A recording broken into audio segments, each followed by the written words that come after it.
সময়সীমা বেঁধে দিয়ে বাংলাদেশকে জাতিসংঘের চিঠি। স্বল্পোন্নত দেশের এলডিসি তালিকা থেকে উত্তরণে প্রস্তুতির অগ্রগতি নিয়ে প্রতিবেদন দিতে বলেছে জাতিসংঘের committee for development policy CDP. আগামী ৩-১ অক্টোবরের মধ্যে এই প্রতিবেদন জমা দেওয়ার জন্য সময়সীমাও বেঁধে দেওয়া হয়েছে। গত ২-৫ আগস্ট জাতিসংঘের সিডিপির chairman Jose Antonio Ocampo Bangladesh সরকারকে এই বিষয়ে একটি চিঠি পাঠান। বাংলাদেশের প্রতিবেদনের উপর ভিত্তি করে আগামী অক্টোবর থেকে ডিসেম্বরের মধ্যে বৈঠক অনুষ্ঠিত হবে।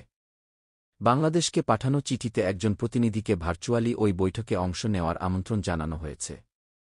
চিঠিতে আরও বলা হয়েছে, সভার এজেন্ডা, তারিখ ও সম্ভাব্য অংশগ্রহণকারীদের তালিকা যথাসময়ে জানানো হবে।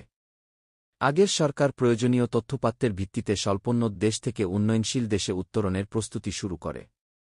বর্তমান সরকারও সেই ধারাবাহিকতায় এগোচ্ছে।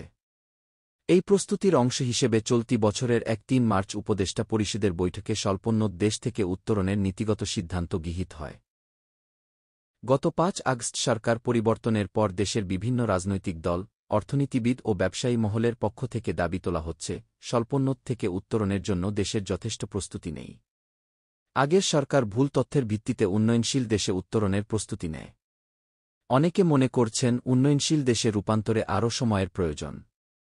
প্রধান উপদেষ্টার বিশেষ সহকারী, অর্থ মন্ত্রণালয়, আনিসুজ্জামান চৌধুরী গত